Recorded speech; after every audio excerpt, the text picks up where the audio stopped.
welcome to the Omega Metroid podcast. My name is Andy Spiteri, joined as always by Dakota Lasky. Dak, how you feeling? How you doing, bud? I'm doing all right, man. I'm doing okay. Another day in the allergy season goes by. Actually, my allergies weren't too bad today. I played in the Smash World Tour Northeast qualifier this past weekend, and I did not get even remotely close to qualifying. Not that I expected to, but I did outplace my seed, which was nice. It's always nice to do that. I think I ended up going 3-2 in the main bracket, and then I got somewhat decently. I got into the second phase of the last chance qualifier on Sunday, but didn't make it to the top cut. I went Ridley and then threw in a little K rule on some sets where I lost Ridley game 1. Good time playing some Wi-Fi. Definitely looking forward to the return of offline events. I'm sick of playing online Smash. Other than that, we've been talking about this for the past few weeks. The E3 hype, I think, is going up every single day.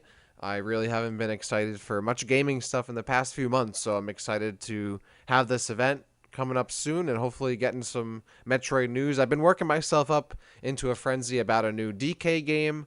Hopefully it being a 3D game. I really hope it is, but people keep telling me it's going to be a 2D game. I won't listen. I refuse to not get my hopes up. I am going to set my expectations high, and I will be disappointed immensely if I do not get what I want. So we'll see how that goes. But yeah, otherwise I'm doing pretty good. How you doing? Not doing too bad. It's a long weekend here. I believe you guys have your long weekend next weekend. Yes, but we got a long weekend here, but it's raining cats and dogs, so not really able to do a whole lot. So actually, I got in some video games for the first time. It feels like in forever. I played a lot of Phoenix Wright Spirits of Justice, which is an incredible Phoenix Wright game. I love that series. But yeah, I'm hyped for E3 as well. I think that, I don't know, man. I think that we could finally have it. It feels like the time is right for a new 2D Metroid. It was funny. I was actually scrolling on my phone through some old pictures, and there was this really, really crappy, just black background with white font picture that I made in Impact font, and it says Metroid at E3 or we riot. And this was from E3 2017. And I feel like the time is right for that to come back, and we're not even that far away, so we're gonna see very, very closely. It starts in 2.5 weeks, so we still don't know when Nintendo is actually presenting, which is kind of a bummer. But did get registered for E3 for Zelda Dungeons, so I got that all ready to rock and roll. But yeah, we're close. I'm hyped. I can feel it in my bones. I know there's gonna be Zelda. I think there's going to be Metroid, and you know what? If there was new DK, 2D, 3D, Double D, whatever, I don't care. I'm for it. I know we're a Metroid show, but I got to get this off my chest, man. I actually will be disappointed if it's a 2D DK. For one thing, but the last 2 DK games were 2D platformers, right? And they were good ones. They're really good ones. But if I want to play those, I can go back and play the original 3 DK Donkey Kong Country games. I can go back and play those 2 recent Donkey Kong Country games. So we haven't had a true 3D DK in forever. It's been literally forever. It's been over 20 years, almost as long as I've been alive. So that's what I really want. But obviously I'm looking forward to whatever we get for Metroid. I feel like I don't know what we're going to get at this point. I really don't know. It could be a Metroid Fusion sequel. It could be a remake. It could be another prequel or an interquel. It could be literally anything. So I think my expectations are more so that we're just going to see Metroid in some kind of capacity. And obviously we're going to talk more about our predictions as we get closer and closer to E3. We might as well even do some kind of, E3 bingo and see what we get, see if anybody wins. But yeah, I'm excited to see what we get. I'm hoping that we get the games that everyone's hoping for. It seems like there's a lot of good positive energy going towards this event, and I'm excited for it. Yes, and I can't wait because it is right around the corner. Of course, this E3 is a special one because we are celebrating the 35th anniversary of The Legend of Zelda, which we know. I'm pretty confident that they're going to mention the 35th anniversary of The Legend of Zelda at that show, and there's going to be a lot of Zelda specific stuff there. But it is also the 35th anniversary, of course, of Metroid, and I'm less confident that they're going to kind of focus on that anniversary at E3. But I don't know. I feel like they are going to mention it or at least give us some Metroid news or whatever in some capacity. But that is a big anniversary. 35 years of Metroid. Of course, you've heard us plug the Metroid 35 zine. You've heard us talk about the anniversary and how appropriate it would be for some news to come. We figured that we would kind of pull a what culture here on the show today and look back at some of the ups and some of the downs of the Metroid series from the last 35 years. Wow, 35 years. 35 years. So you know what? In that, in and of itself, is an up right there. That this series somehow, some way, is still alive, still relevant, and still being talked about 35 years later. Yeah, I mean, limping, but I mean, whatever. At least it's moving, right? So I guess so. I guess you could dump a body down a hillside, and that's moving too. But I'm glad that there's some positivity towards it. Yeah, it's great. There are only so many game franchises. I mean, the whole industry, obviously. It's a small list of franchises. Yeah, right? it is. That yeah, has been along this long. Exactly. Yeah, like there are only so many games that have been around this long and continue to get new games or are relevant in some degree and still continue to show up. And Metroid's officially a boomer, so I mean. I don't know, or older millennial, or I don't really know. I don't really try to pay attention to labels like that, but Metroid definitely has some boomer energy, which is fine. I don't think that's necessarily a bad thing, and I'm glad to see it continuing to stay around and get in some new games potentially. I mean, that's great, right? As you said, the list is really small. 35 years. I really hope Nintendo does something for it. I think we're going to get something either way. I'm not sure if it's going to be in the vein of like being literally tied to the anniversary, but who knows? Nintendo's so hard to read. You really have no idea what they're planning. And even with like a lot of the leaks that have come out recently, I would say that we still really don't have a good idea of what's to come, which is good. And I'm excited to be surprised. And maybe we will get some anniversary news, because 35 is no joke. And it's not like a random year, right? It's not like the 27th or 33rd anniversary, right? Like it's on a pretty major number. 35 years, that's big. So I hope they do something big. I hope they do something big too. I can feel it in my bones that it's coming, and we're just setting ourselves up to be disappointed. And if nothing comes at this E3, I think that you can officially add that to the list of downs that we've compiled over the ups and downs of our list here. But so we each have a couple ups, a couple downs. I think I have one down for every one up, so I'm about even. Dak, you have a few more ups than downs. So yeah. I kind of figured that we would just bounce off each other, because we didn't consult with each other ahead of time. I'm thinking probably some of ours are the same or similar. So I tried to think a little bit like outside the quality or lack thereof of the games, because like it's pretty easy to say like Super Metroid Prime comes out, those games are awesome, like that's an up, and those are ups. And it's pretty easy to say like Federation Force is kind of a stinker, that's a down. And I think that all of that is legitimate. So I just tried to look at something else and like something beyond that. So I guess, Dak, maybe we should just get started and kind of see where we go here. Do you want to go first, or do you want me to go first? I'll go first. I mean, I looked at this more of like good and bad memories with Metroid for me, and that's why I guess I have more ups than downs. I think I have like 3 ups for every 1 down. So I mean, I'm going to go with the first one for me. I still think the biggest moment, I don't know if it's the biggest moment, but at least in recent memory, for me, it has to be the reveal of Ridley in Smash, right? Like, that was at E3 in 2018. I think it was June 12th was the day that the day of the presentation and the trailer. And obviously, this is, I'm sure, a pick you had on your list. This is a pick I'm sure would be on everybody's list, but I wanted Ridley in Smash for so long, and to actually get him in the game was extremely hyped. There's a clip of me like watching the trailer and my reaction to it on my Twitch channel, and it's like really poorly done because it was on my phone. I was like at work in my friend's like office, which was like a closet. I feel like I've said this recently, and just because it's a really hype moment, and like I remember like freaking out and like watching this. I couldn't believe they actually did it. It took so long, and like making him like the big moment, like the star of the show, the main event kind of like right at the end was just, I mean, awesome. And yeah, I mean that was really cool because I mean for me as a big Ridley fan, as a Metroid fan, it was just awesome to see another character representing the franchise in Smash. And I think Ridley is like the obvious and best choice other than Samus. And Ultimate also, I think, put more of a focus on getting more villains into the game and having like protagonists have their rival available to them in Smash. Like, you know, we got K. Rool added, you know, Sephiroth much later, but characters like that where you have the emphasis on their villains being there is certainly a big deal. And so yeah, Ridley was right up that alley. Obviously, Dark Samus got added around pretty much the same time, so I would say that's also a big point. Just like more representation for Metroid in general. That was really huge. I love that. That has to be. I don't know if it's like it's either the biggest moment or the second biggest for me, for Metroid. But I'll definitely never forget that day for sure because my phone was freezing up and I wanted that like.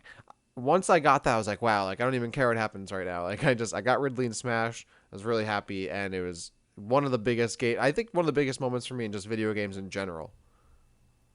Yep, yep. That's definitely on my list of ups. You know, we talked about it last week when we were talking about Smash Bros. Yeah. So I won't go over it in too much detail, but yeah, like Ridley main eventing Nintendo's E3 presentation. Like, who would have thought? And it was an awesome little cinematic. It was awesome to have this character. So it's almost like when people talk about Waluigi now and like, oh, get him into Smash. Like that was Ridley for like 15 years at least before he finally made it into Smash. So it was very rewarding to see that and have him in there. Great moment I think for the series. Great moment for Ridley as a character and kind of leveling him up to the, you know, because like like you said, a lot of people have had their protagonist or antagonist rather in the game, and I feel like Ridley was represented in a somewhat okay way from the boss fights to like the Pyrosphere fight or whatever, but this was just a nice like stamp of approval, being like, Yeah. this is like an elite bad guy in the Nintendo pathos. So yeah, that's definitely a huge up moment for me as well, and I think for any Metroid fan. Definitely, yeah, for any Metroid fan. I think it's also cool, and this ties kind of to our discussions we've had in the previous weeks about like having Samus in Fortnite. Like, I think it's really cool when you get to see a character you really enjoy and really like in a different context. And like in the case of like Smash, as you said, like being in Smash is like a really legit thing for any character, and especially for Ridley, really like makes him like this is a big time villain, and like this is Samus's rival and all that whatnot. Same with like Dark Samus too. But like obviously his reveal, you know, was made Ridley to be like such a huge deal, and it was a huge deal. So like when they had that trailer, they then played the trailer, and then the next thing they did was the Nintendo like treehouse, right, where they have a couple of the members of, you know, the treehouse show up, and they do like that like the little play test or whatever, right? And they showed off gameplay from Ultimate and whatnot, and they showed how Ridley was playing. It was just cool to see them like playing as Ridley like he was any other Nintendo character. You know, like it was finally seeing him kind of fit in, right? Like that was really cool to me. And it wasn't just like, oh, I really like Ridley, he's a boss character, whatever. Now he's like a playable character. He's like alongside Mario and all these other cool characters, and like, oh, that makes him look like a really big deal. And he has like, and it vindicated a lot about how what I feel about the character, you know, because he's always been a big part of Metroid's identity to me, right? Like in the same way as like I can't think about like Halo and just think about like Master Chief. I think about like, the Arbiter and other big characters. And other similar IPs the same way. You can't just think about necessarily the one character. There are other ones that are big parts of the franchise's identity. Ridley is certainly that to me. So that was just really awesome. Like they're playing as Ridley and showing off his moves. I'm like, I can't believe I'm watching Nintendo of America employees like just playing as Ridley on Battlefield in a Smash game right now. Like, you know, if you said this to me like a year or two prior, I'd be like, I wish, you know, and it was that can actually happen. So that was just something to actually like want something like that badly in like video games of all things, right? And because like you like there's so many pipe dreams and like just things you want in video games that just never come to fruition. For that to actually happen was just so cool. So I know that we were gonna maybe do one up and then one down, but I feel like this just ties right into this discussion that we're having. But I feel like we actually often overlook too that maybe the single biggest up for the Metroid series was Samus being included in Super Smash Bros. Way back on the N64. Yeah. Both of us were introduced to Metroid through Super Smash Bros. And Samus on the N64. And to kind of keep in mind, like obviously Nintendo didn't have the roster of characters that it has now, but to keep in mind, back in 1999 when Smash comes out, Super Metroid was a good 5 years in the past, and a lot had changed in those 5 years as well. So it wasn't just like kind of a non like a non happening 5 years. Like we Right. went from 2D to 3D to from the last generation to the new generation. There was the introduction of PlayStation now. The rumors of Microsoft and Xbox were swirling around. So like there was a lot going on, and for Samus to be included in Super Smash Bros. Was just like such a huge moment and exposed Metroid and exposed Samus to so many new eyes, so many new fans. I really think that that gets overlooked in a lot of instances because it's like, for one, it's so long ago now, and in retrospect, it seems so obvious. Like, yeah, of course, Samus is going to be in Smash Bros. Or whatever. But I mean, It wasn't this is obvious back then. 1999. Yeah, and like you could have filled this thing with Mario characters, Pokemon characters, Link and Zelda, and like called it a day, really. Yeah. But there was guys like Ness, there was guys like Captain Falcon, there was guys like Samus, like there were not your usual suspects in this game. So I think that that was a huge, huge, huge deal for the Metroid series, and maybe the biggest up of the entire series. Yeah, definitely. That was probably like what helped like Metroid get some new games too, right? Like having Samus in there, like getting new eyes on who that character is. And this was obviously on my list too. So you took that from me, Andy, but I'm sure gonna be doing that a lot. But to add to that too, finding out who Samus was, but also that Samus was a human character, not a robot, because I'm sure many kids, I was certainly one of them, for a while, at least for the first few months of like playing Smash, maybe in the first year or so, I can't remember. I thought Samus was a robot. Like, I didn't play any Metroid games before that. Hadn't played Super Metroid or anything. Hadn't played the original Metroid. Hadn't played Metroid 2. So I didn't know who Samus was.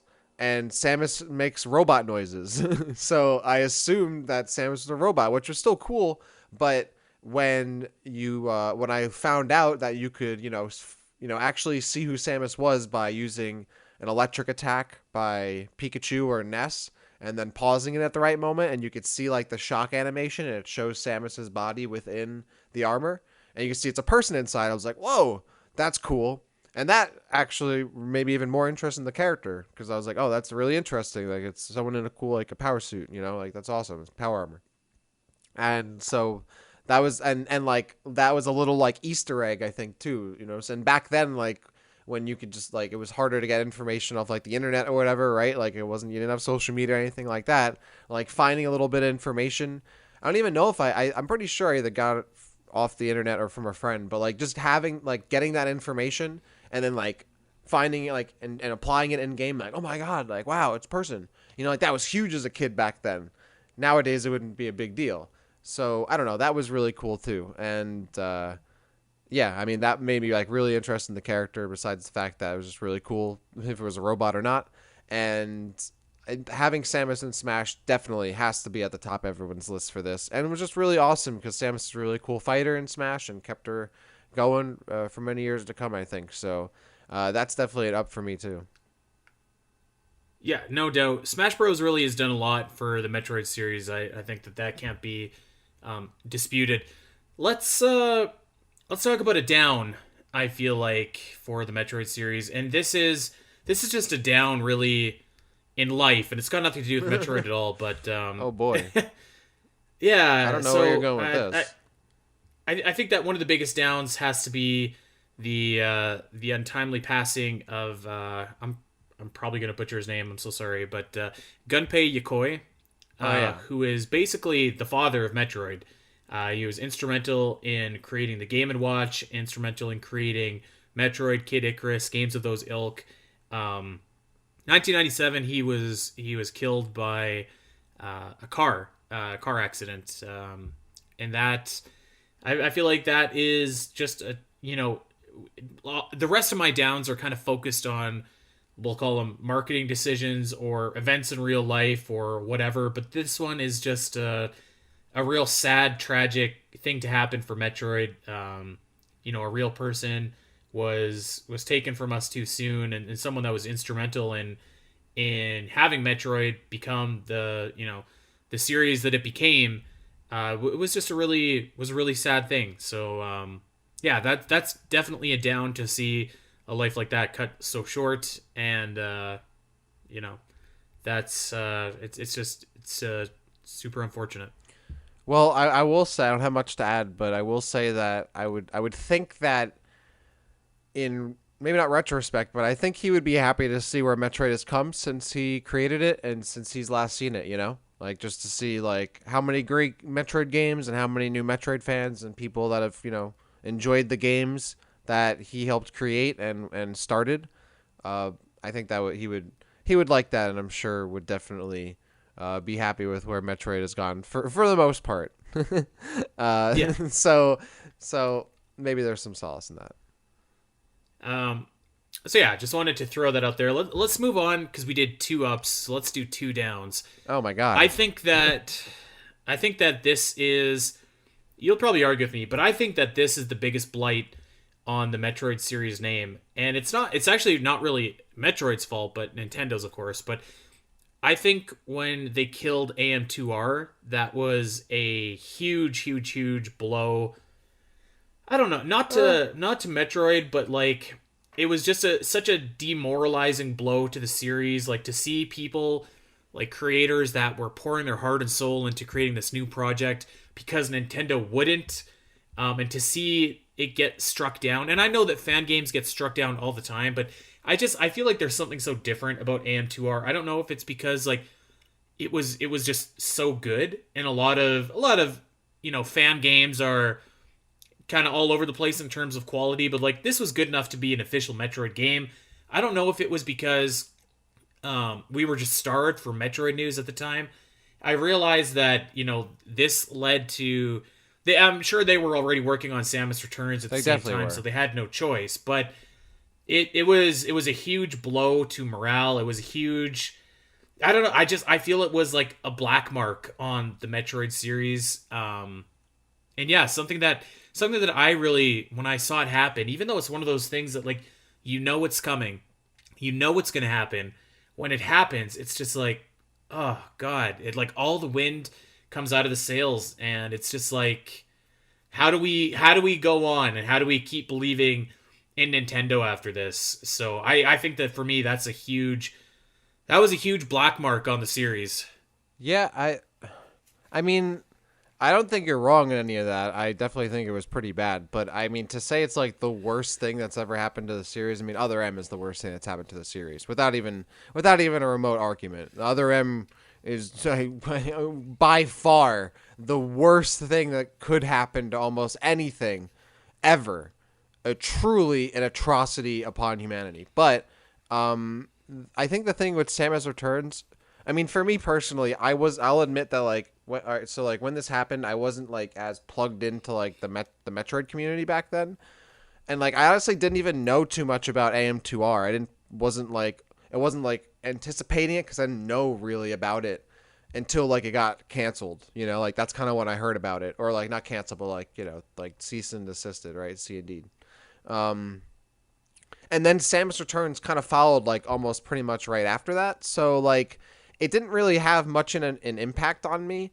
Like I definitely agree it sucked for, the creator, and like I mean seeing anyone's work like shut down like that really sucks. But at the same time, like you said, like yeah, Nintendo, not only do fan games get shut down, but Nintendo fan games especially get shut down. So it's like for me, it was like it would be an inevitability, so I can't be like heartbroken about it because I could see that coming. But I didn't really see it coming because I wasn't really involved in it. I didn't really like. It wasn't something that I was really like looking forward to or saw or whatever. Like the news came out that it was getting C&D'd, it did, and I was like, oh, that sucks. And then Samus Returns was announced or whatever that was coming out. I'm like, oh, great, I'll go get that.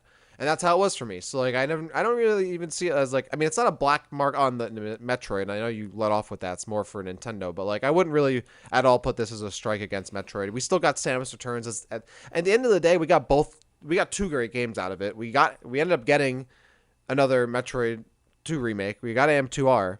You can still play it, and that's a really great game. And we got Samus Returns, which is still a really good game too, and might be more accessible to a lot of people than AM2R would ever be.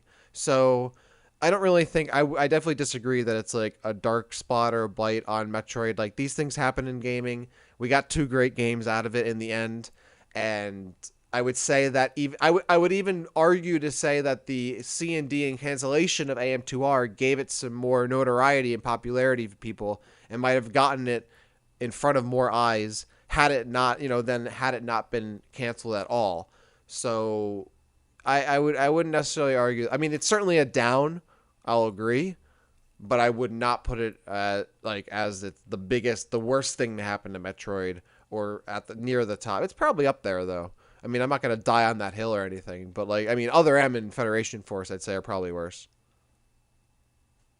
Okay, well let's talk about that in a second here. But I do want to segue to an up, and again, this is not really Metroid related at all, but I just personally liked the story of it.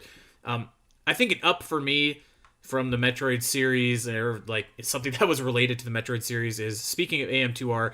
I always thought that it was really poetic and really awesome that that Milton Dr. M64 Guasti, I always butcher his last name. Dr. M64 look these names up first. he was hired by Moon Studio and went on to work on Ori and the Will of the Wisps, which is like one of the great games that has come out in the last 5 years. Ori is one of the great series that's come out in the last decade. So I feel like that is really the silver lining and really poetic, a way to kind of make up for what happened with AM2R. Because to me, the true shame of AM2R getting shut down is not that it got shut down, because like I said, like you can see that coming, but it still hurts when it happens. But it's to let this guy slip through the cracks of your fingers, and this dude with some help from his friends, but predominantly this guy made an incredible Metroid game by himself, by and large. And he just slipped right through Nintendo's fingers, whereas other companies might have just scooped him up and said like, hey, you're on the payroll now. So it was always poetic to me that he ended up working for Moon Studios and ended up creating an amazing Metroidvania game, as you kind of felt like was his destiny to do. You know what I mean? So that's an up for me, just to put a bow on AM2R. Definitely. I think it worked out in the end for everybody involved. Like, we all got another good game out of it. He ended up getting, into a place in his career that I would say is pretty awesome. So, and I'm not really surprised for, on Nintendo's side, because we've talked about this in the past, either on the show or whatever. They're kind of like Vince McMahon, right? They'd rather make $1 their way than $100 someone else's, right? A penny their way than $1 someone else's. So I think they'd rather make a Metroid game their way, or get us, rather than hiring the guy who made a better Metroid game, like that. In a way, I could see Nintendo as seeing that as like taking the L and be like, oh, we couldn't make a Metroid game as good as this guy, so we had to hire him. I can 100% seeing that be in the reasoning somewhere down the line. So I'm not very shocked by that, but I'm glad it worked out. Nintendo would have made him the stalker. Yeah, they would have done something. I've got an up for you. I'm gonna go back a little bit, but okay. I would say so. This was a huge up for me. Definitely part of me being like, this is like integral to me being a Metroid fan, I would say. This was Christmas of 2002, because that's when I got both Metroid Fusion and Metroid Prime. It was the first time I actually owned Metroid games and got them to play at the same time, no less, and got the 2-in-1 Prima Guide, which I'm sure a lot of you also had if you were playing both those games around the same time. So, yeah, I mean, that came from interest from Smash Bros. But that was just huge. Like having those two awesome games come out for two different platforms at the same time, getting both of them for Christmas. I was like, wow, I've been missing out. That's when I knew that's what I really hooked me on Metroid because this is what I've been missing out on. And look at all this like new Metroid I can play. Like it's a first person shooter and a 2D like action like platformer. This is awesome. And that like made it seem like such a huge deal as it was. I got to enjoy Metroid in two great ways, which was so cool. And I can't really think of a launch of games that really. There are very few that have resonated with me as much as the launch of those did, because obviously it was Christmas time. It's a big deal getting games at any time, at any Christmas or any birthday or whatever it is, any holiday. But to get like those two games there, I mean, I would say that those two were the biggest gets I got on that Christmas. The biggest gifts, the most important ones, and my favorite ones. So and when else have you seen like video game franchises release two different games at the same time, pretty much on like different platforms? Like that's almost unheard of, or very uncommon. So that's definitely up there for me. Just a very favorite and happy memory for me as a Metroid fan and as a gamer, with an E, and just I mean obviously, and those two games to this day are still my two favorite Metroid games, and I'm not surprised. I'm going to piggyback off that and throw another up here before we get to some more downs. But the commercial for Metroid Prime, I feel like that was such an up for the series because I saw it in a movie theater, and at the time, okay, like we're in 2002, okay, so I'm probably watching like I don't even know, Lord of the Rings, like the Fellowship of the Ring or something like that, okay, in theaters, and before the movie starts. There is this awesome, well-produced, well-acted, money put into it commercial of Samus, and she's running around using all of her abilities, turning into a morph ball. It looked so slick, and maybe instead of calling it the Metroid Prime commercial, I should have just said like the time that Nintendo actually invested marketing money into promoting a Metroid game. But I feel like this commercial was just like so well done. And just seeing it in a movie theater, I know it kind of sounds dumb now because like you go see a movie and there's like 1,000 commercials for like Chevy and beer, whatever, right? Like there's a million commercials. Like I went and saw Star Wars and had to sit through 40 minutes of commercials. But back then it was literally just like movie trailers, and that was pretty much it. Like, so to have like a big commercial playing at a movie theater, I just thought was so huge. It made a real impression on me. I remember skipping high school to go and pick up my copy of Metroid Prime, and I just stayed in and played it all day.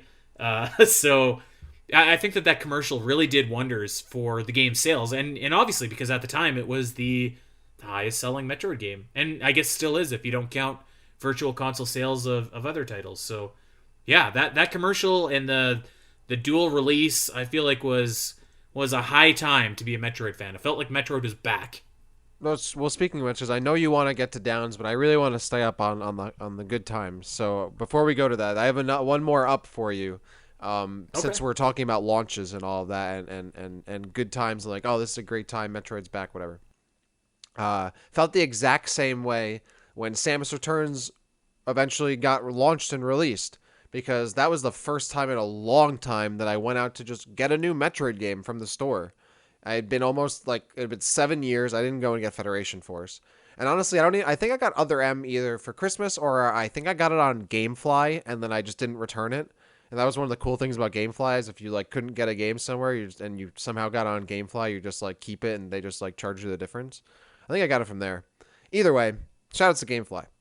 But anyway, like, so it'd been mad long since I had like just gotten a new Metroid game, and I remember leaving. I was working the same job I'm working now, but I was working in the office in New York City, and I went to Video Games New York, which for those of you who are in the New York City area, you'll definitely know, like Video Games New York or J&L, stores that sometimes will like break street dates for popular games, and I picked up, I believe, Samus Returns. I don't remember if they broke street date for that or not, but I would go to Video Games New York to pick up games. Like I picked up Pokemon a couple times there, and this is where I got Samus Returns. And I remember leaving my office on my lunch break and walking blocks across the city, not too far from where my office is. Went to the store, picked up my physical copy, and walked. Remember walking, reading the box art, reading the guy, the manual inside or whatever was inside, looking at the little tiny cart. Just feeling good, taking pictures, right, so I could post on Twitter and Instagram and all that nonsense, and walking back to my office and was happy, couldn't wait to get home and play later, even play on the subway on my way back. Like, that was awesome, and it had been so long since I actually just got a new Metroid game that looked good and was good at the store, and like something as simple as that, which I mean just feels like, damn, like other games get that all the time, and it's no big deal, but like for a Metroid fan, that doesn't come very often. So I remember that very fondly, and it wasn't too long ago. It'll be, 4 years this coming, I don't know, what is it, September, October, I September. believe. Yeah, something like that when Samus Returns came out. Yeah, I remember going to Video Games New York, getting it on release, and enjoying it, walking through Washington Square Park, looking at the box, reading the text on it. It was a beautiful day out. That was a really good time, and I'm looking forward to picking up the next Metroid game that comes out. Hopefully, again, maybe not walk into a store this time, all things considered, but nonetheless, getting a new Metroid game. And that's a nice, simple feeling that is sometimes pretty unmatched. Well, I'll tell you what, I'm glad that you felt that way about Samus Returns, because I think that Samus Returns, the release, the announcement, is a major down for the Metroid series. A major down. And one that didn't have to be, but it just was. Samus Returns was not shown in the main E3 presentation of what year would that have been? It was 2017. Yeah, it was whatever year that it came out. It was the same E3 it was revealed at. Yeah. So this was shown in the Treehouse section. So after the presentation was over at E3 2017, and nobody watches that. It was such an afterthought announcement. Like no hype went into it, no building, no presentation. Nothing went into this announcement. It released a very short time later, which was awesome. I do like that, but very, very little was leading up to it. And then you had the whole controversy of the fusion difficulty being locked behind the Metroid amiibo, which it didn't need to be a thing. That should have just been in the game. I feel like the reveal of Samus Returns, everything leading up to from the reveal to the release, was just a major down. Nintendo treated it as an afterthought, so did everybody else. It didn't sell very well. The 3DS was basically on life support at that time. It should have been a Nintendo Switch game, and instead it just was sent out to die on the 3DS, and that's always kind of a shame, because then it's another one of those instances of like, well, Metroid doesn't sell, so why should Nintendo make more? But it's the chicken and the egg of it doesn't sell because it's not promoted, and it's not promoted because it doesn't sell. I just remember being extremely disappointed with how Samus Returns was unveiled, presented, released, and I don't think that's arguable. I think it was just, it was a missed opportunity on almost every level, and I just keep coming back to the fact of like, if Nintendo doesn't care enough to put it on its main show, why should anyone else care enough to go and get it? And I think that was reflected. Yeah. My fond memories of the launch come from like me going and like buying the game and just playing it, right? Like I definitely agree with all of what you just said. Like nothing makes it look like more of an afterthought of when you don't have it in the main presentation, but you show it off in the Treehouse segment, which, yeah, like no one really watched that. Like you watch, like if you do, you watch like bits and pieces, or you kind of have it on in the background muted until a game you want to watch shows up or something like that. So like, and you didn't even know it was going to be there, so no one would know to be waiting around or like looking for it or whatever. Even though I think it was like the first game or so they played, but like most people might not have stuck around for it. They might have just turned it off immediately once the direct was over. And the thing is, too, is that I believe that was the same year that they revealed Metroid Prime 4 in the exact same in the presentation. Yep. So they had the reveal of Metroid Prime 4, and then they didn't bother to mention Samus Returns in that same presentation. They could have easily also had a Samus Returns reveal and be like, oh, wow, Metroid Prime 4 announcement, and look at this, Samus Returns. Also, here's the reveal for this. Instead, they buried it in the Treehouse segment.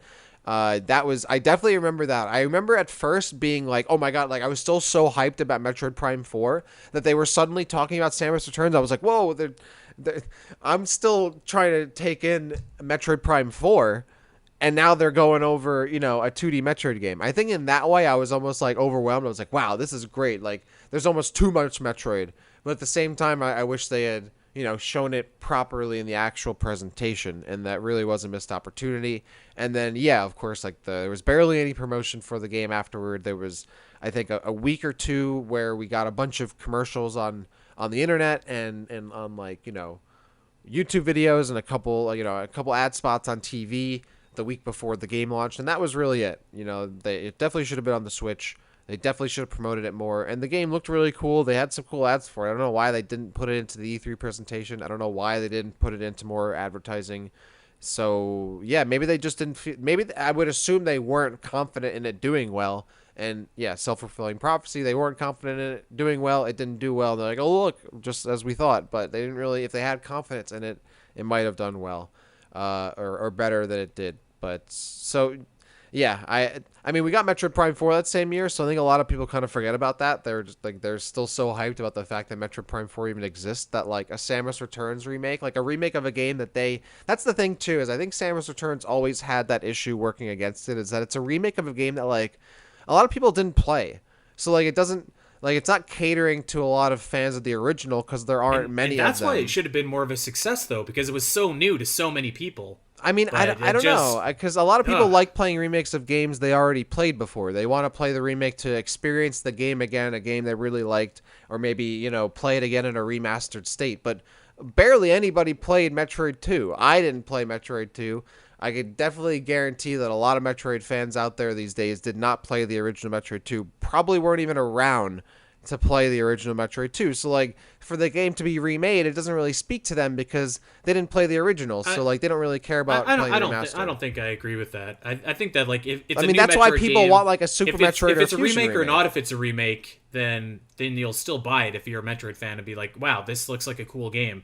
But they just, like, they made it seem like such a chump by not having... It would have been so easy to have that trailer in the direct and then say, because the Metroid Prime 4 reveal was like literally 20 seconds or something like that, and say like also coming later, and you could argue even that would have overshadowed Samus Returns a little bit, but at least you would have had like the millions of eyeballs on that trailer. I mean, while yeah, it was for happening. sure. I mean, obviously, I don't disagree with that. Like, it would obviously could have been advertised more. I'm just saying that, like, aside from that, I don't think Samus Returns was ever going to be a huge success, and maybe that's why, because of the nature of the kind of game it was, and I think maybe that's why Nintendo didn't have confidence in it. It's just my speculation. Obviously, they could have advertised the game better, and I wish they did, but I think that might be a reason people might not have checked it out.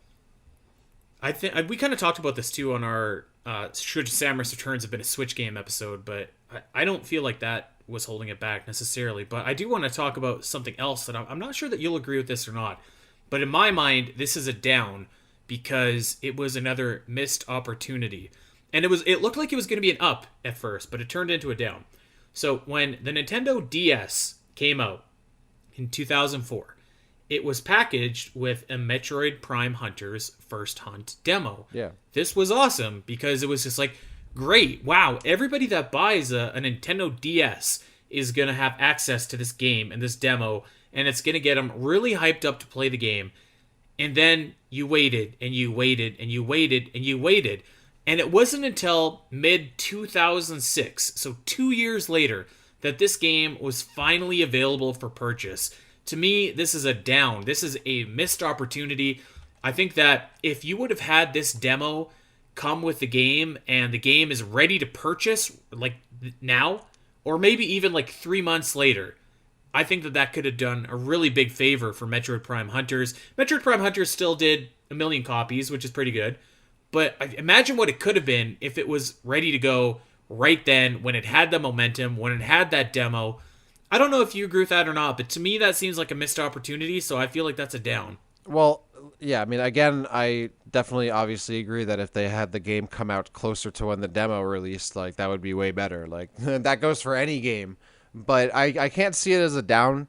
I mean, I never remember as a kid, like, waiting around for Metroid Prime Hunters. Like, I was a kid, I had school and other stuff going on. Like, the Metroid Prime Hunters demo was included, I enjoyed that, and then when Hunters came out, I enjoyed that, you know, and I remember anticipating the game throughout 2005. And also, like, it didn't really come out 2 years after it. Nintendo DS came out in late 2004, and then Metroid Prime Hunters came out in May of 2006. So it was really like a year and a half, which it really isn't that much. I mean, obviously, it's a long time between a demo and a game to come out for sure. But, like, I don't remember ever, like, waiting around for it and be like, oh, I really want to play this new Hunters game. It was more so me waiting for Hunters because I was anticipating the game and looking forward to playing it, but not because I was like, wow, it should have been closer to the demo release. I was a kid. I didn't really worry about that kind of stuff. I only look back at this as a fond memory. I got the DS on this is I have listed as an up on mine. Christmas 2004, I got my Nintendo DS, which had the Metroid Prime Hunters first hunt demo included. I thought this was so cool. I mean, to have a Metroid game be included on as the DS pack-in. It was an FPS game, which I love, and it was more an actual, you know, FPS, more traditional one, like an arena shooter. And I thought it was great to have that demo. I played that demo so much. And that like helped, you know, carry me through like a little bit of the wait while I, you know, refreshed the Metroid Prime Hunters website and replayed those little videos, intros for each character over and over again, and looked at the screenshots in Nintendo Power. That was enough for me as a kid. I didn't, you know, so what? I waited a little bit. Like, it's not an end of the world. It's a video You're game. a kid though. I mean, like let's also keep in mind that there are. I think that there are people that probably, while they could replay the demo and like have a lot of fun with the demo. Like I'm older than you, right? By a couple of years, and like personal preference here. Like I don't recall the demo being like particularly good. I don't think so, but that's also not really. I didn't think that the Nintendo DS was like super, intuitive for first person shooters. But Well, no, man, I feel not. like if that game would have been out and ready, like I just think that so many people would have went and got it, even if it wasn't that good. It would have been like, okay, well, like this is whatever. I've played a little bit of it. Maybe there's not a lot else to play on the Nintendo DS right now. Let's just go get this game and like see what it Yeah, is. I mean, sure, but I mean, we don't know how much more it would have sold had it been released a year and a half earlier. And there's a good chance that they did intend to release it. I mean, if I remember correctly, the game got delayed at one point. If it didn't, there's a good chance that it internally took longer to finish than they anticipated, and maybe they did intend on having the game released closer. I'm sure. To the I'm sure demo. that probably So, is the case. I don't know. Yeah. I mean, for me, it's like, oh, so what? Like, people waited a year and a half for this game. Like, yeah, obviously it would have been better, but I mean, the fact that there was a demo at all. I mean, how many games can even say that they had a pack-in demo with a release of a Nintendo platform? The fact that Metroid's like one of the only franchises to be able to say that, I really can't look back at this and say it was a downer. And then, of course, for Metroid Prime Hunters just in general, I listed this because the first hunt demo was a big. I loved like it wasn't perfect. It was a simple demo, but I still played it a ton. I loved it. And for me, I was a kid. I didn't have an Xbox growing up. I played it at my friend's house. I didn't have a PlayStation. I played it at my friend's house. So I didn't get to play first person shooters because they didn't have them on Nintendo consoles really. Like I had like GoldenEye like on the N64 and like Perfect Dark, like kind of like that was like there really wasn't anything. Medal of Honor kind of. This was like right up my alley. I was like, wow, I like a Metroid FPS like on my DS. Like I loved Metroid Prime Hunters. I know you don't really like it, but like I have so many fond memories of Hunters. One of the things I love about video games the most is being able to play it with friends and make new friends and enjoy experiences with other different people and looking back fondly at those memories. And Hunters had a lot of that, like playing game battles, clans and clan meetings and playing like games in lobbies late at night with talking through the DS mic in the middle of the hinge on the little console and making new friends on the Insider forums and playing Metroid Prime Hunters with them. Like all of that was really important to me and a big part of the experience. And Metroid Prime Hunters really facilitated a lot of really happy memories for me on the DS and just in gaming in general. And the first hunt demo was a big part of that too. And I think definitely made sure I got that game. And so what? I waited a year and a half. I mean, at the very least, I most likely would have waited a while because I would have had to wait for my birthday or Christmas to get the game anyway. So I would have still had to have waited at least 6 months for that unless it came out before Christmas that year. But yeah, obviously I agree. It should have been closer to the demo. I think that would have been great. But I think I'll take what I can get. Having it be still having it have a demo with the release of the DS, one of the biggest game console like releases of all time, I think is really nothing to scoff at. Really still can't look at it as anything but a positive. Sure, it had flaws, still really awesome though in my book. Uh, leaving food on the table, I think. But let's go to an up I have on my list. I think that we can both agree on this. One of the biggest ups for the Metroid series, I feel like, has come from the speedrunning community, and I'm going to single out Awesome Games Done Quick, in particular the whole debate of the save or kill the animals. That simple little gameplay feature of all the money that it's raised and the reputation that Super Metroid has garnered among speedrunners and the speedrunning community, and really like all Metroid games have. But Super Metroid was kind of the first. Its rise to prominence in that category, and just all of the good that has come from events like Awesome Games Done Quick and whatever, all of that I'm rolling into one big collective up for the series here, and it's really given them Super Metroid and other Metroid games life beyond what it was originally intended for. So that's a huge up for me. Yeah, I definitely agree with that. Speedrunning, I was like you just said, like increased the longevity of these games and opens it up to new audiences for sure. Speaking of speedrunning, this was an up on my list too, but like specifically the four-way speedrun race between Garrison, Krauser, Zos, and Ivan from AGDQ 2014, which in my personal opinion is not only the best Super Metroid race of all time, but the best speedrunning race or just speedrun of all time, bar none. It is such a good race. I mean, that I had my eyes glued to it live. I remember watching that whole AGDQ from my crappy college house that year and in the attic. And this race in particular, just wow. I remember watching this over and over and over again. The commentary, I believe Golden was on the mic for that. I forget. I can't believe I'm forgetting his co-commentator's name, but I hopefully someone will give it to me. But or I'll look it up later. But the whole production was so good. I mean, this race was so integral, I think, to putting speedrun really on the forefront, especially from like a competitive point of view, because like it really raised a lot of discussion of like putting it in the same vein as esports overall, and like it felt like an esports production. The commentary and how it looked, like it was a whole thing, a whole spectacle, and it nailed it in every department. I recommend this race to absolutely everybody. You can't find a better speedrun race as far as I'm concerned. And I actually ended up interviewing one of the commentators, Golden, back in 2014 for Nintendo Enthusiasts, which I think that interview is still somewhere on the internet, I'm sure. And that was a great interview as well. Yeah, that race was just an absolute treat to watch. You should honestly go and watch it right now. Yeah, I mean, this is a huge high point for me in terms of Metroid. Yep, there you go. There you go. All right, let's get to another positive, and I'm gonna stick with Super Metroid for a second here. This is for younger listeners. This is probably gonna seem like a kind of a thing, but like back in the day, do you remember Electronic Gaming Monthly? EGM, yeah, that was a magazine. Yeah, yeah, that was a magazine. So EGM was like a huge gaming magazine, like back in its heyday, and like kind of the early noughts, the late 90s. I think it was around until like 2010 or maybe even longer than that. Yep. I'm not sure, but like when it was really like big back in like the early 2000s and stuff like that. Like they did a lot of like really important features, articles, coverage. Their rankings really carried a lot of weight. They were kind of like the IGN of video game publications back in the day. And I remember that they had published a list, and I don't remember the exact year, but I want to say it was maybe 2000, something like that. But it was it was the greatest video games of all time. And they didn't do this very often. It was the only time that they'd ever done it. And I don't believe they'd ever done it after.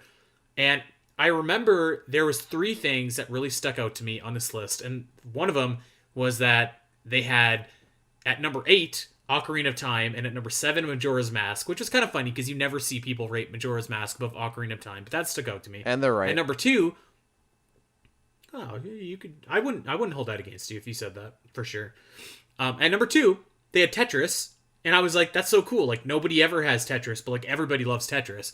But at number 1 was Super Metroid, and that felt like a huge deal to me. Like that Super Metroid was like coming in at number 1 on this list, because usually when you make or when you see somebody's greatest games of all time list, you can usually count on like a few staples to be at number one. Like, Ocarina of Time, that's number one on every list, and for good reason, but I mean, everybody has Ocarina of Time. Super Mario Bros.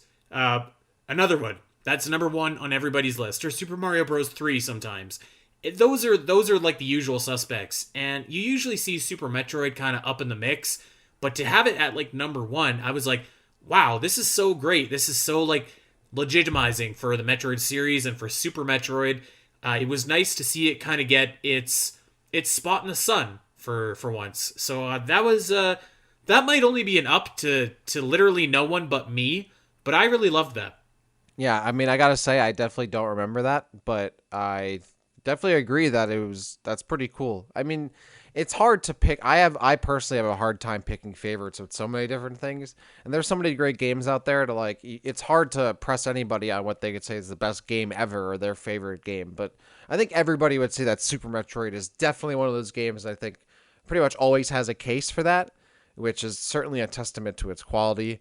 I personally remember EGM I mean, they always had some really cool covers. I remember they did like when they did their Super or their Brawl coverage, they had like different characters on different covers and whatnot. It was like a big spread. That was cool. Yeah, EGM was a cool magazine. I remember back in the day getting magazines from like Blockbuster and other places, like wherever I could find like Nintendo Powers and all that. Like fond memories of that. Obviously, very much aged out since then, but yeah, I always think some of that stuff was really cool.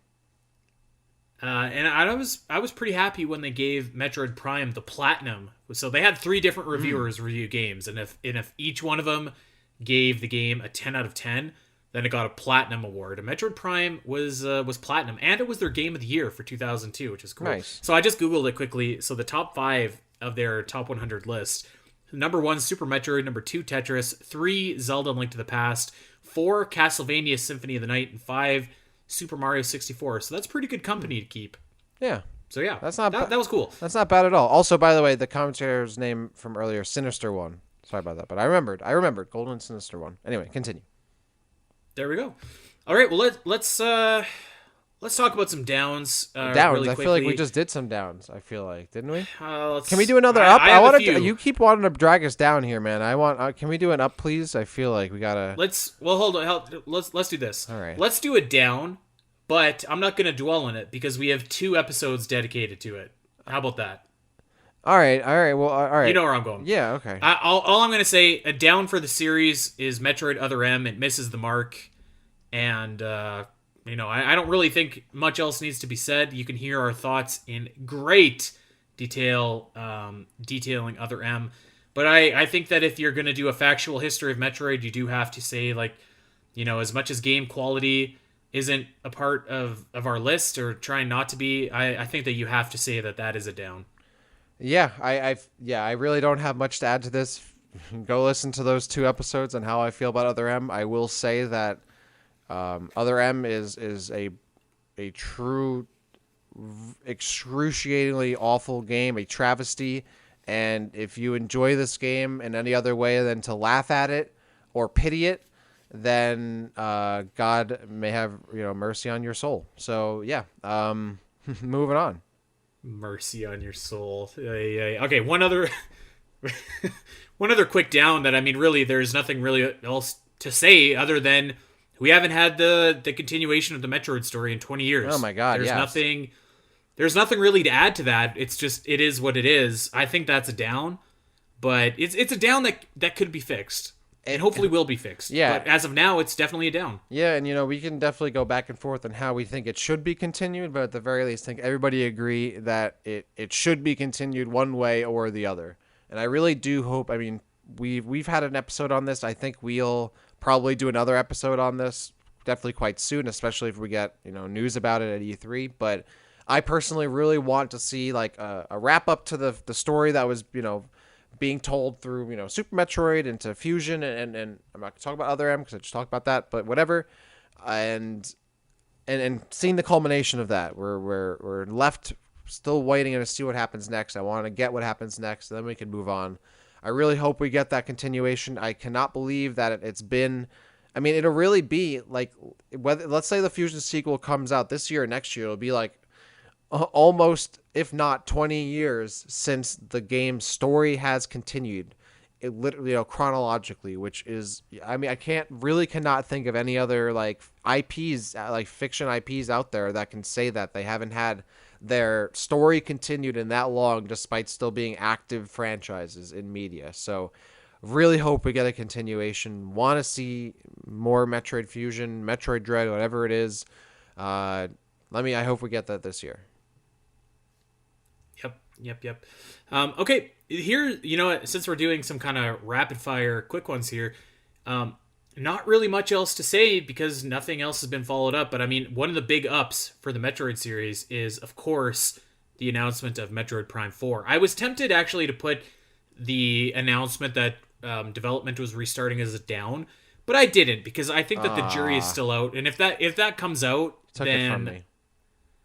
well, I mean, if you were to say that that's a down for the series, I'm not going to argue you. No, But no, no. I want to feel like I want to say like it's not a down yet because when Metroid Prime 4 comes out and it's awesome, then we can say like maybe we can actually look back retroactively and say like that was an up because whatever it was going to be before this wasn't very good, and they took the time to do it properly.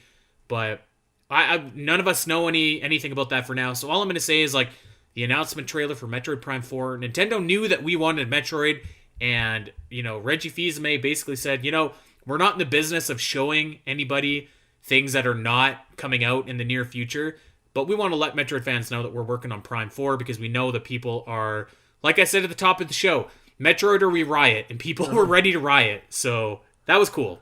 Definitely. Yeah, well, uncontestably, this is a huge moment for any Metroid fan. Certainly for me. Certainly for you.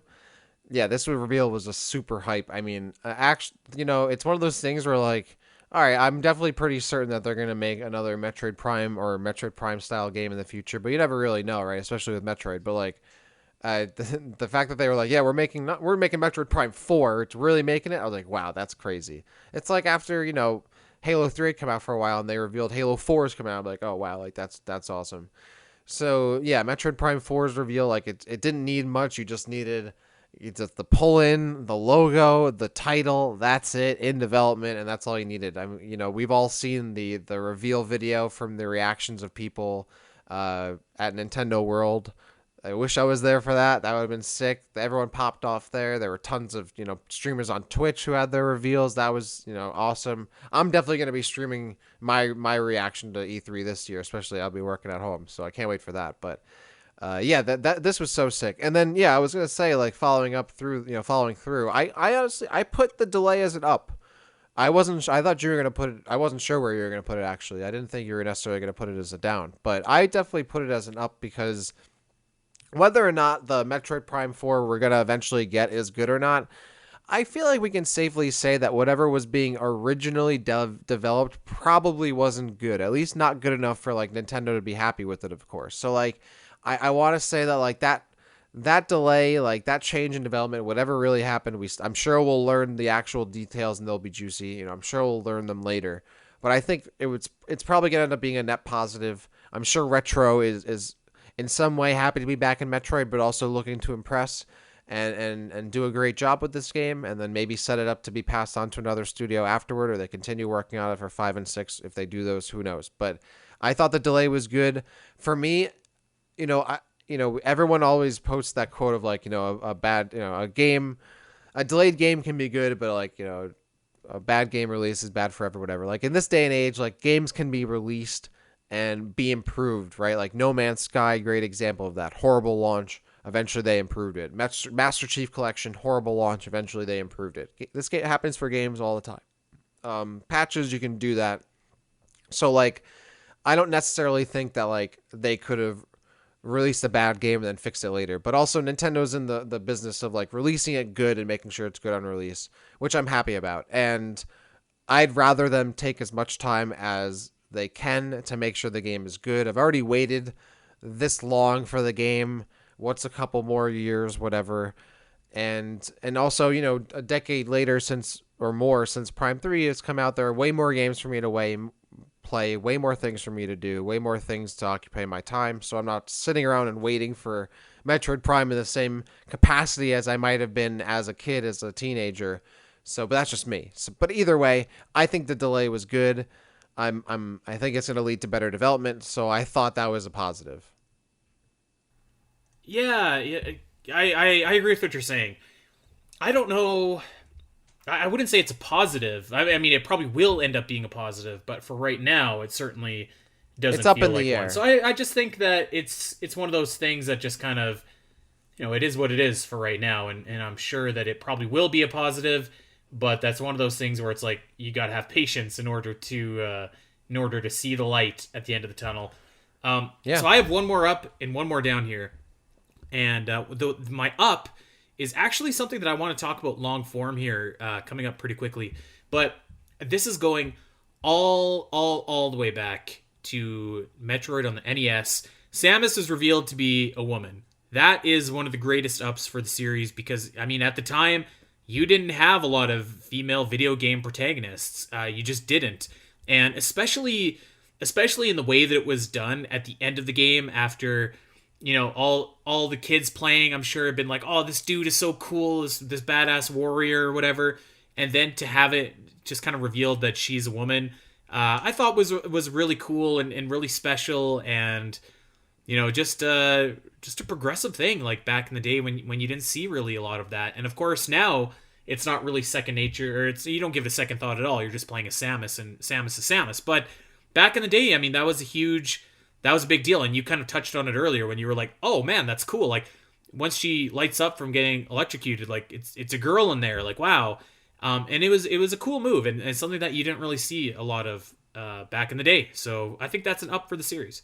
Definitely. Like it's just funny because like that being a progressive thing back then, just showing how far we've come. Though we can still certainly come very far socially in many ways. But yeah, I mean, because like when I like you said, like when I found out that Samus was a, I mean, it was really more that she was a person, not necessarily she was a woman or anything, right? Like I just like, oh, it's a human in there, right? Like it's like that never really phased me as like as a Metroid fan. It didn't bother me like whether or not they were a man or a woman or a person or what or in between or whatever, and or a robot or whatever. I would just like, oh, this is a cool character. Like if I played Halo, if Master Chief was a woman, I'd be like, all right, whatever. Like so, but like I think that's like really cool. Back then, obviously, it was a huge thing for video games in general, for representation for women for sure, and it definitely was, I guess, subverting expectations, right? Which might not always be the best thing, Star Wars, but when done right, is really good. And that was a big thing. Obviously, to this day, it's still looked back on as one of the biggest moments in gaming, and it was something that hadn't been done before, and was definitely set the bar. So yeah, I definitely agree that was big. But I'm glad that by the time I got into Metroid, it wasn't really a big deal anymore. I think still like even now I would say that protagonists that aren't necessarily like a straight male or whatever are way more common, which was great. But even by the time I got into Metroid, like it didn't even like phase me, right? Like I didn't even think about that. I don't think it's like if they're a person, like or human, like that's cool, awesome. Like I'm trying to shoot some aliens, which was the important part. So, but yeah, I definitely agree that was also on my list as well. Metroid was in very much I don't know if trendsetter is the right word, but like it Trailblazer might Trailblaze, be thank you. Yeah, a there we decent go. word. Yeah. Trailblazer is what I was looking for. Start with a T, same letter. Yeah, Trailblazer, setting the bar and doing something that other franchises hadn't or wouldn't do at the time. So, absolutely a big moment and big move for Metroid. All right, so last thing on my list here, it's a down, and we've talked about it in long form, kind of. So I don't think that I'll spend too much time on it. Is Metroid skipping the N64?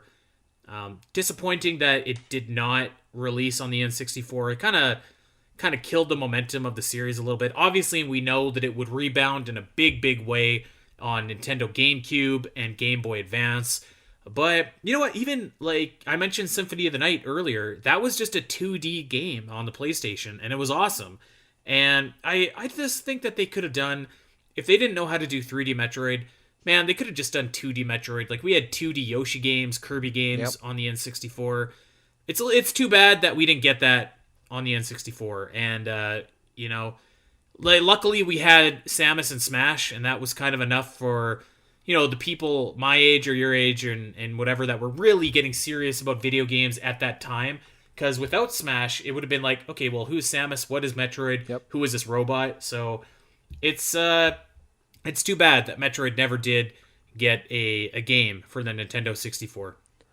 This is something that we discussed on a previous episode, and I remember talking back then. I mean, like, Yeah. that doesn't. I'm surprised they never did it because I feel like it would make sense to.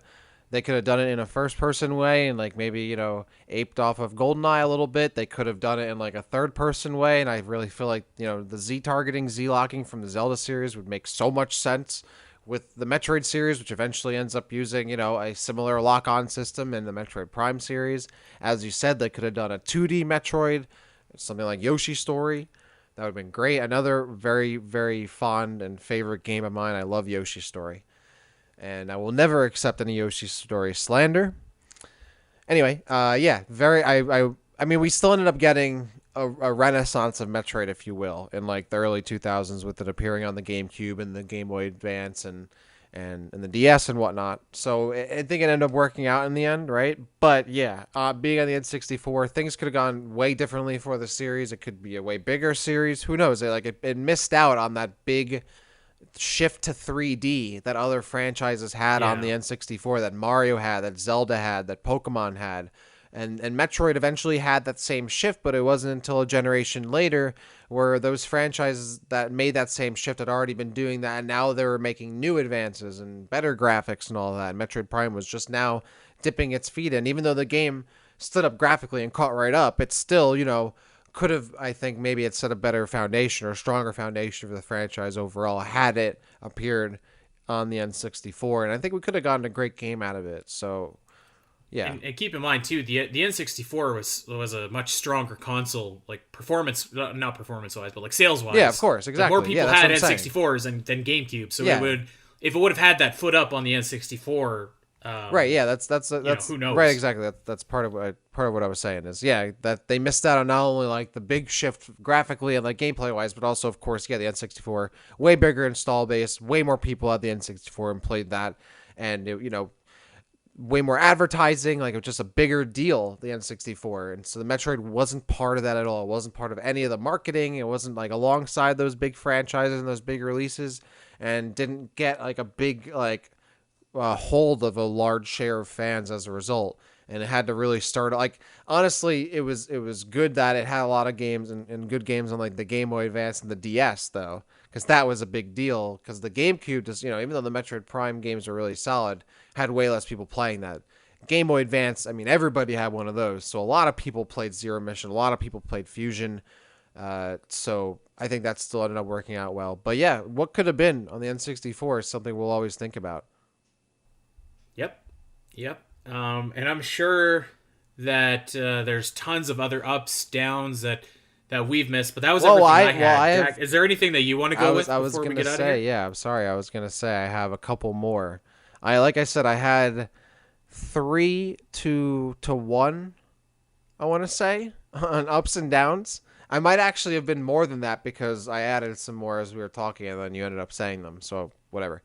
Actually, no, I have a down as well. Quickly, and I wish I had mentioned this earlier. First, the fact that they didn't change Samus in Smash, going from Smash 4 to Ultimate. They didn't change her from other M Samus to like another version of Samus, like Samus Return Samus or something like that. The fact that we still have other M Samus in Smash sucks. I hate looking at other M Samus. Super lame. Design sucks. Better than it shows. I don't think anyone cares about that except for you. Nah, maybe a couple people. Dude, you're definitely wrong on that. A lot of people definitely share the same sentiment.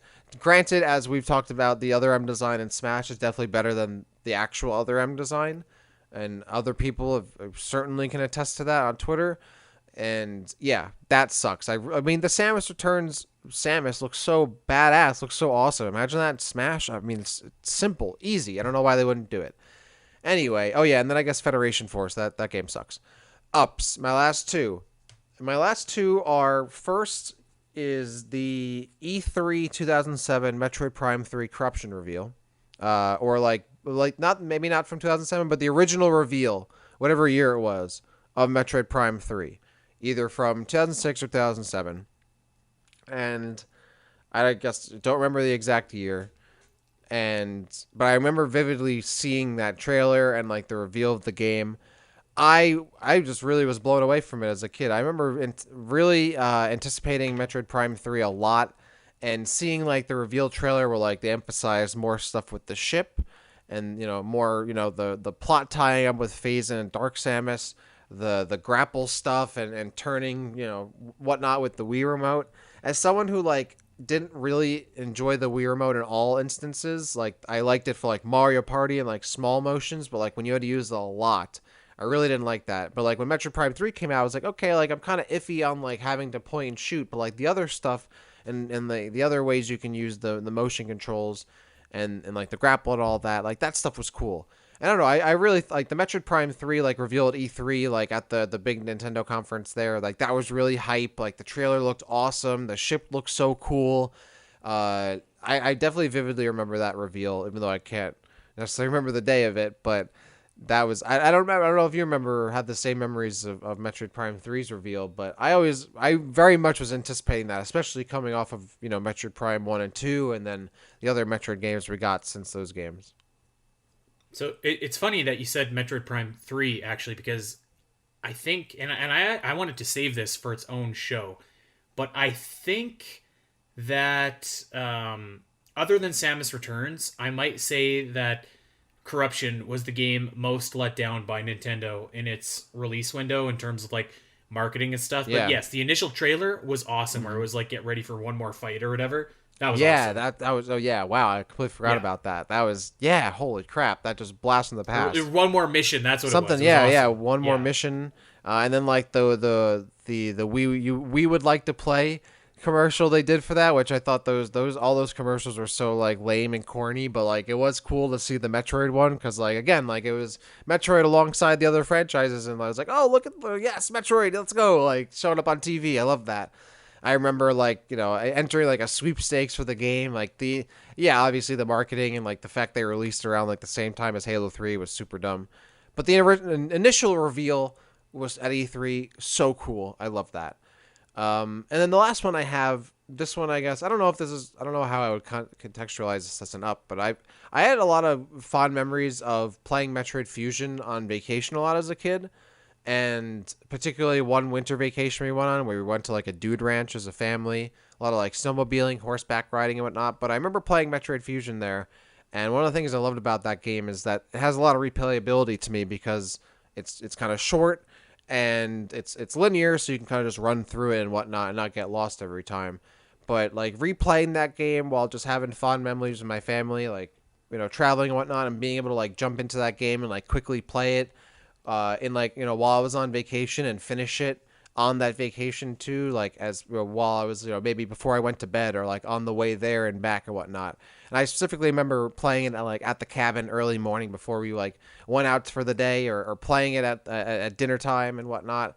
And Metroid Fusion, always a game I'll love to go back to and replay. But yeah, I don't know. I guess that's just a fond memory that I always have, thinking back, playing it. One particular time we went there too, I played it a lot.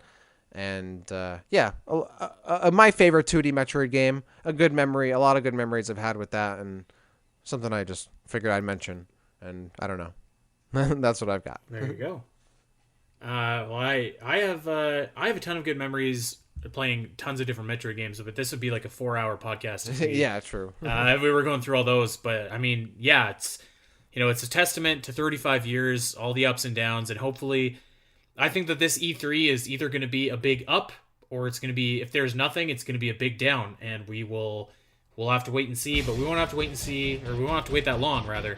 But we are going to get out of here because this episode is going a little bit long, but we hope that you'd enjoyed it, and we want you to let us know what you think the biggest ups and the biggest downs of Metroid over the last 35 years have been. Let us know over in Discord, the Omega Metroid Discord server, and let us know what you think of the show over on iTunes, Spotify.